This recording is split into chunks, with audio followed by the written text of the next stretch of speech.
Hi anime lovers. Welcome to A for Anime channel. In this video, we are going to talk about Solo Leveling Episode 5. The episode opens with Jinwoo's first encounter with Cha Hae-in. She approaches him just as he prepares to engage the dungeon boss. Snapping back to reality, Jinwoo explains that he got lost and accidentally wandered into the boss's chamber. While he is impressed by her ability to sneak up behind him, Hae-in is puzzled to see him holding a weapon that vanishes the next moment. As their paths cross, she notices something unusual. Unlike other hunters, Jinwoo lacks the foul stench they typically emit. Instead, he has a surprisingly pleasant scent.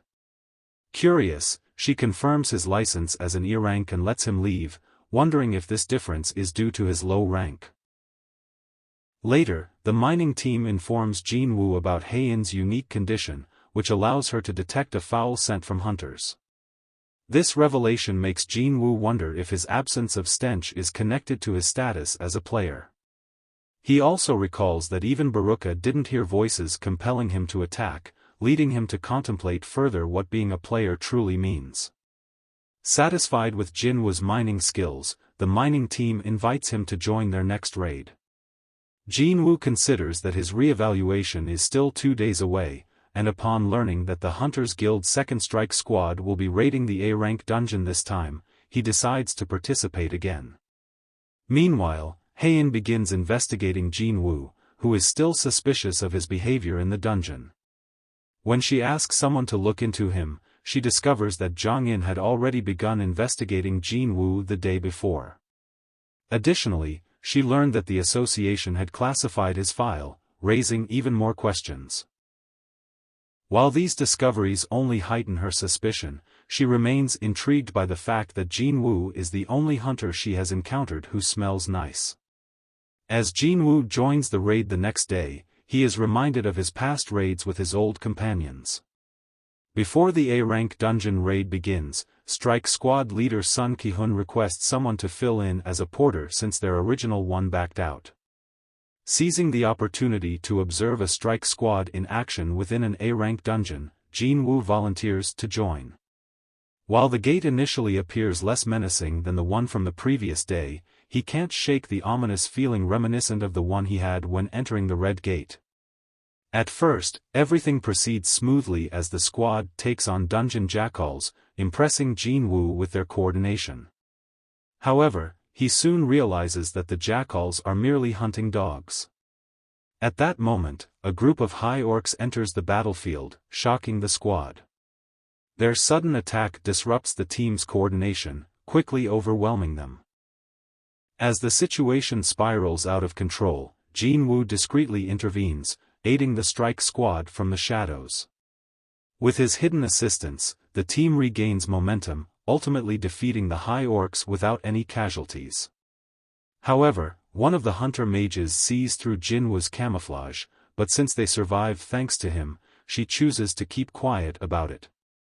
The team discusses their options and decides to retreat in order to regroup with stronger forces temporarily. However, they discover the passage to the exit is blocked by an advanced spell barrier, sending powerful mana waves that shake the hunters. As the mages attempt to dispel the barrier quickly, they are hit by a curse spell, and the team is confronted with an even larger horde of high orcs. Assessing the dire situation, Ki-hun decides that fighting is not an option, as they are hopelessly outmatched. To everyone's shock, one of the orcs speaks human language, introducing itself as Kargalgan and expressing a desire to meet the humans. Kargalgan confirms that he's the dungeon's boss, the almighty sorcerer of the high orcs who blocked the path. He offers them a choice: die at the hands of his orc soldiers or follow them to meet him. Ki-hun, understanding their limited options, decides to follow. On their way there, Ki-hun clarifies that his real plan is to launch a surprise attack on the boss, hoping that he won't be able to maintain the barrier in the chaos. He asks Jinwoo to escape alive during this chance since he's not part of their squad. Meanwhile, Hae-in arrives at the gate location, suspecting that Jinwoo might have joined the raid again despite being off duty. The others reveal that Jinwoo entered as a porter with the Strike Squad, deepening her suspicions. With orcs thronging each side of the throne room and the casually sitting Kargalgan on its throne, it's set up to be a confrontation unlike any other. Solo Leveling Season 2 Episode 5 serves as a farewell to a life that is so distantly separated from who Jinwoo is now. For Jinwoo, his decisions next episode are likely to set the stage for the remainder of the season as he bids the last remnants of his E-rank status goodbye. The end of a chapter, and the start of a whole new level of chaos. I can make a lot of videos on this, and I'm definitely going to.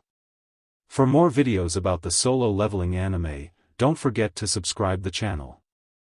If you enjoyed it, please give it a thumbs up and comment down below what you thought about the episode. Was it a 10 out of 10 in your opinion? Did you like it? Let me know, and I'll see you guys in the next video. Peace.